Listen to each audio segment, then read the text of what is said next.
Welcome to Tamil jobs insider YouTube channel. இந்த வீடியோவில் நாம் இப்போ ரீசெண்டாக மின்சாரத்துலேருந்து வெளிவந்திருக்க நியூ பர்மனெண்ட் ஜாப் ஆப்பர்ச்சுனிட்டி பற்றி தான் பார்க்க போகிறோம். இந்த போஸ்டிங்க்கான இனிஷியல் சேலரியை பார்த்தீங்கன்னா பேசிக் பேவே 31,000 ஸ்டார்ட் ஆகுது. இது இல்லாமல் எக்கச்சக்கமாக உங்களுக்கு அலவன்சஸும் இருக்கும். அலவன்சஸ்லாம் சேர்த்து ஃபஸ்ட்டு மந்த் சேலரி 50,000க்கு மேலே கிடைக்க நிறைய வாய்ப்புகள் இருக்குது. முக்கியமாக இந்த போஸ்ட்டுக்கு இன்டர்வியூ எதுவுமே கிடையாது. ஆன்லைன் மூலமாக உங்களை விண்ணப்பிக்க சொல்லியிருக்காங்க. பர்மனெண்ட்டான சென்ட்ரல் கவர்மெண்ட் ஜாப் ஆப்பர்ச்சுனிட்டி தான். இந்த போஸ்ட்டுக்கு விண்ணப்பிக்க மார்ச் 18ஆம் தேதி வரைக்கும் டைம் கொடுத்துருக்காங்க. தமிழ்நாட்டில் இருக்க 38 மாவட்டத்தை சார்ந்த ஆண்கள் பெண்கள் எல்லாருமே இந்த போஸ்ட்டுக்கு எலிஜிபிள். இதோட அஃபிஷியல் நோட்டிஃபிகேஷன் அண்ட் எலிஜிபிலிட்டி பற்றின டீட்டெயில்ஸ் இப்போ நான் ப்ரீஃபாக எக்ஸ்பிளைன் பண்ணுறேன். வீடியோவை ஸ்கிப் பண்ணாமல் முழுமையாக பாருங்கள். அதுக்கு முன்னாடி நீங்கள் இப்போ தான் அந்த சேனலுக்குள்ளே முதல் முறையாக வரீங்க அப்படின்னா நம்ம சேனலை சப்ஸ்கிரைப் பண்ணிவிட்டு பெல் சிம்பல் ப்ரெஸ் பண்ணி ஆளுங்கிற நோட்டிஃபிகேஷனில் செட் பண்ணிக்கிங்க. அப்போ தான் நாங்கள் கொடுக்குற எல்லா கவர்மெண்ட் ஜாப் ஆப்பர்ச்சுனிட்டியும் உங்கள் ஃபோனுக்கு நோட்டிஃபிகேஷனாக கிடைக்கும். இந்த ரெக்ரூட்மெண்ட் ரிலேட்டடான apply link and notification link எல்லாமே இந்த வீடியோவோட டிஸ்கிரிப்ஷன்லையும் ஃபஸ்ட்டு கமெண்ட்லையும் பின் பண்ணியிருக்கேன். செக் பண்ணி பாருங்கள். இந்த வீடியோக்கு ஒரு லைக் கொடுத்துருங்க. நீங்கள் கொடுக்குற லைக் தான் எங்களுக்கு அடுத்தடுத்த வீடியோ போகிறதுக்கான மிகப்பெரிய மோட்டிவேஷனாக இருக்கும். இப்போ வாங்க நம்ம வீடியோக்குள்ளே போகலாம். இதுதான் இந்த ஜாபுக்கான அஃபிஷியல் நோட்டிஃபிகேஷன். முக்கியமாக இந்த வீடியோ ஒரு இண்டிபெண்டன்ட் ரிவ்யூ வீடியோ தான். எஜுகேஷன் பர்பஸ்க்காக தான் போஸ்ட் பண்ணுறோம். இந்த போஸ்ட்டுக்கு விண்ணப்பிக்கிறதும் விண்ணப்பிக்காததும் உங்களோட சொந்த விருப்பம் தான். ஓகேங்களா? இந்த நோட்டிஃபிகேஷன் நமக்கு எங்கேருந்து கொடுத்துருக்காங்க அப்படின்னு பார்த்தீங்கன்னா என்எல்சி இந்தியா லிமிட்டேருந்து கொடுத்துருக்காங்க. அதாவது நெய்வேலி லிக்னைட் கார்பரேஷன் அப்படின்னு சொல்லுவோம் இல்லைங்களா? ஸோ இங்கேருந்து நோட்டிஃபிகேஷன் கொடுத்துருக்காங்க. இது நம்ம தமிழ்நாட்டில் கடலூர் டிஸ்ட்ரிக்டில் இருக்குது. இது பார்த்திங்கன்னா ஒரு பர்மனெண்ட்டான மத்திய அரசு நிறுவனம் தான். அதாவது நவரத்ன பப்ளிக் சென்டர் என்டர்பிரைசஸ் அப்படிங்கிற மாதிரியான ஒரு பர்மனெண்ட்டான மத்திய அரசு நிறுவனம் தான். இங்கேருந்து நோட்டிஃபிகேஷன் கொடுத்துருக்காங்க. பர்மனெண்ட் ஜாப் ஆப்பர்ச்சுனிட்டி தான். போஸ்டிங்ஸை பொறுத்த வரைக்கும் ஜூனியர் ஓவர்மேன், மெயினிங் சித்தார் இந்த கேட்டகரியில் போஸ்டிங்ஸ் இருக்குது. ஜூனியர் ஓவர்மேன் ட்ரைனியில் பார்த்தீங்கன்னா உங்களுக்கு 3 வேக்கன்சிஸ் கொடுத்துருக்காங்க. இந்த போஸ்ட்டுக்கான இனிஷியல் சேலரியை பார்த்தீங்கன்னா பெர் மந்த்துக்கு 31,000 1 லட்சம் வரைக்கும் பேசிக் பே இருக்கும்.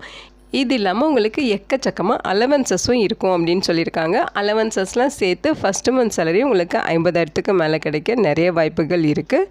அடுத்து மைனிங் சிர்தார் கேட்டகரியில் 5 வேக்கன்சிஸ் இருக்குது. இந்த போஸ்ட்டுக்கான சேலரி இனிஷியல் பே 26,000 1,10,000 வரைக்கும் இருக்கும். இது இல்லாமல் அலவன்சஸ் இருக்கும். அலவன்சஸ்லாம் சேர்த்து ஃபஸ்ட்டு மந்த் சேலரி 45,000க்கு மேலே கிடைக்க நிறைய வாய்ப்புகள் இருக்குது. இங்கே பார்த்தீங்கன்னா போஸ்டிங்ஸ் எல்லாமே கம்யூனிட்டி வரையும் உங்களுக்கு பிரித்து கொடுத்துருக்காங்க. ஓகேங்களா? டீட்டெயிலில் நீங்கள் இதை செக் பண்ணிக்கலாம். இந்த போஸ்ட்டுக்கான எஜுகேஷனல் குவாலிஃபிகேஷன் இங்கே கொடுத்துருக்காங்க. ஜூனியர் ஓவர்மேன் ட்ரைனி இந்த போஸ்ட்டுக்கு நீங்கள் டிப்ளமோவில் மைனிங் அல்லது மைனிங் இன்ஜினியரிங் முடிச்சிருக்கணும்னு சொல்லியிருக்காங்க. அதுலன்னா அதோட ஈக்குவலண்ட்டான படிப்பு நீங்கள் படிச்சிருக்கீங்கனாலும் எலிஜிபிள் தான். உங்கள்கிட்ட வேலிடான ஓவர்மேன் சர்டிஃபிகேட் இருக்கணும். அதே மாதிரி ஃபஸ்ட் எய்ட் சர்டிஃபிகேட்டும் இருக்கணும் அப்படிங்கிற மாதிரி சொல்லியிருக்காங்க. ஓகேங்களா? நெக்ஸ்ட்டு பார்த்தீங்கன்னா மைனிங் சிர்தார் இந்த போஸ்ட்டுக்கு நீங்கள் டிப்ளமோ அல்லது டிகிரியில் ஏதாவது ஒரு சப்ஜெக்டில் டிப்ளமோவோ டிகிரியோ முடிச்சிருக்கணுங்கிற மாதிரி சொல்லியிருக்காங்க. அதே மாதிரி உங்ககிட்ட மைனிங் சிர்தார் சர்டிஃபிகேட் இருக்கணும். வேலிடான ஃபஸ்ட் எய்ட் சர்டிஃபிகேட் இருக்கணுங்கிற மாதிரி சொல்லியிருக்காங்க. அல்லது நீங்கள் டிப்ளமோவில் மைனிங் வித் ஓவர்மேன்ஸ் காம்படென்சி சர்டிஃபிகேட் வச்சுருக்கணும். வேலிடான ஃபஸ்ட் எய்ட் சர்டிஃபிகேட் வச்சுருக்கணுங்கிற மாதிரியும் குவாலிஃபிகேஷன்ஸ் கொடுத்துருக்காங்க. ஓகேங்களா? இந்த போஸ்டிங்ஸ் எல்லாமே உங்களுக்கு குரூப் சி கேட்டகரியில் வரும் அப்படின்னு சொல்லியிருக்காங்க. உங்களுக்கு லோக்கல் லாங்குவேஜ் ப்ரொஃபஷன்சி இருக்கணும் அப்படின்னு சொல்லியிருக்காங்க. ஸோ அதாவது ஹிந்தி தெரிஞ்சிருக்கணும் அப்படிங்கிற மாதிரி சொல்லியிருக்காங்க. ஸோ இந்த போஸ்டிங்கான பிளேஸ் ஆஃப் போஸ்டிங்ஸ் பார்த்தீங்கன்னா இனிஷியலாக உங்களுக்கு ராஜஸ்தானில் பிளேஸ் ஆஃப் போஸ்டிங்ஸ் கொடுக்குறாங்க. ஸோ அந்த ஸ்டேட்டோட லோக்கல் லாங்குவேஜ் பார்த்தீங்கன்னா ஹிந்தி சொல்லியிருக்காங்க. ஸோ உங்களுக்கு ஹிந்தி தெரிஞ்சிருக்கணுங்கிற மாதிரியும் சொல்லியிருக்காங்க. ஓகேங்களா? ஸோ ஃபஸ்ட்டு நீங்கள் ராஜஸ்தானில் போஸ்டிங் ஆகிட்டு அது ஃபியூ இயர்ஸ் ஒர்க் பண்ணிவிட்டு நீங்கள் ட்ரான்ஸ்ஃபர் ஆகிட்டு தமிழ்நாட்டுக்கு வர நிறைய வாய்ப்புகள் இருக்குது. நெக்ஸ்ட்டு பார்த்தீங்கன்னா உங்களுக்கு மினிமம் குவாலிஃபிகேஷன் மார்க் டீட்டெயில்ஸ் கொடுத்துருக்காங்க. அதாவது 60% ஃபஸ்ட் கிளாஸில் நீங்கள் பாஸ் பண்ணியிருக்கீங்கன்னா இந்த போஸ்ட்டுக்கு எலிஜிபிள். அதாவது யூஆர் ஓபிசி கேட்டகரிக்கு 60% மார்க் இருக்கணும்னு சொல்லியிருக்காங்க. நீங்கள் எஸ்சி எஸ்டினா 50% மார்க் வச்சுருந்தாலே எலிஜிபிள் தான். ஓகேங்களா? ஸோ ஆல் இந்தியன் சிட்டிசன்ஸ் இந்த போஸ்ட்டுக்கு எலிஜிபிள் விண்ணப்பிச்சுக்கலாம். இந்த நோட்டிஃபிகேஷனோட க்ரூஷியல் டேட் February 1, 2026. அந்த டேட்குள்ளே அவங்க கேட்குற ஏஜ் லிமிட் எஜுகேஷனல் குவாலிஃபிகேஷன்லாம் உங்ககிட்ட இருக்குன்னா நீங்கள் இந்த போஸ்ட்டுக்கு எலிஜிபிள். ஏஜ் லிமிட்டை பொறுத்த வரைக்கும் S1 கிரேட் அதாவது ஜூனியர் ஓவர்மேன் போஸ்ட்டுக்கு யூஆராக இருந்தால் 30 வயது வரைக்கும் இருக்கவங்க, ஓபிசியாக இருந்தால் 33 வயது வரைக்கும், எஸ்சிஏன்னா 35 வயது வரைக்கும், எஸ்டினா 30 வயது வரைக்கும் இருக்கவங்க எலிஜிபிள். SG1 கிரேட் அதாவது மைனிங் சிர்தார் போஸ்ட்டுக்கு யூஆராக இருந்தால் 30 வயது வரைக்கும், ஓபிசினா 33 வயது வரைக்கும், எஸ்சினா 35 வயது வரைக்கும், எஸ்டினா 35 வயது வரைக்கும் இருக்கவங்க எலிஜிபிள் அப்படிங்கிற மாதிரி சொல்லியிருக்காங்க. ஓகேங்களா. ஸோ ஏஜ் ரிலாக்ஸேஷன்ஸுமே நீங்கள் டீட்டெயிலாக செக் பண்ணிக்கலாம். சேலரியை பொறுத்த வரைக்கும் S1 கிரேடுக்கு பர் அனமுக்கு சிடிசி பார்த்தீங்கன்னா 8.64 lakhs இருக்குன்னு சொல்லியிருக்காங்க. SG1 கிரேட் அதாவது மைனிங் சிர்தார் போஸ்ட்டுக்கு 7.25 lakhs வந்து பர் அனமுக்கு சேலரி இருக்கும் அப்படிங்கிற மாதிரி சொல்லியிருக்காங்க.